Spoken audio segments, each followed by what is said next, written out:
সীমান্ত পেরিয়ে আগুন ছুড়ে দিল ভারত। মাঝরাতে পাকিস্তানের আকাশে গর্জে উঠল ক্ষেপণাস্ত্র। ৫টি শহর, ৫টি বিস্ফোরণ। ৭ই মে রাত ১টা। ঘুমন্ত পাকিস্তানের ৫টি শহরে হঠাৎই বেজে উঠল বিপদের ঘণ্টা।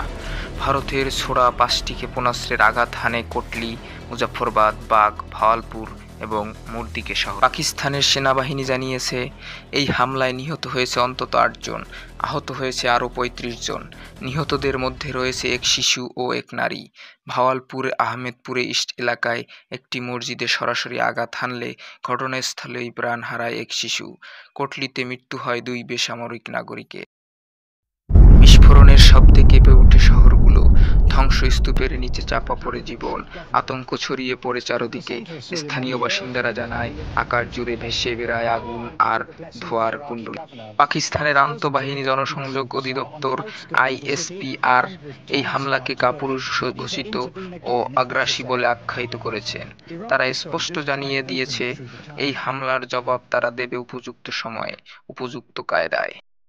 এদিকে ভারত সরকারের পক্ষ থেকে এখনো কোনো আনুষ্ঠানিক বিবৃতি আসেনি।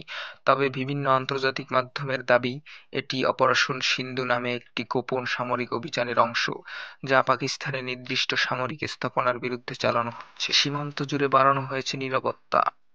দুই দেশের সেনাবাহিনীর উচ্চ সতর্কতায় উত্তপ্ত হয়ে উঠেছে দক্ষিণ এশিয়ার ভূরাজনীতি। জাতিসংঘ ও আন্তর্জাতিক মহল দুই দেশকে সংযত থাকার আহ্বান জানিয়েছে। তবে জনগণের মনে একটাই প্রশ্ন, এই উত্তেজনা কি বাড়বে নাকি শান্তির পথে ফিরবে উপমহাদেশ? এই ছিল আমাদের বিশেষ প্রতিবেদন। আপনার মতামত জানাতে কমেন্ট করুন এবং এমন আরও বিশ্লেষণধর্মী সংবাদ পেতে আমাদের চ্যানেলটি সাবস্ক্রাইব করুন।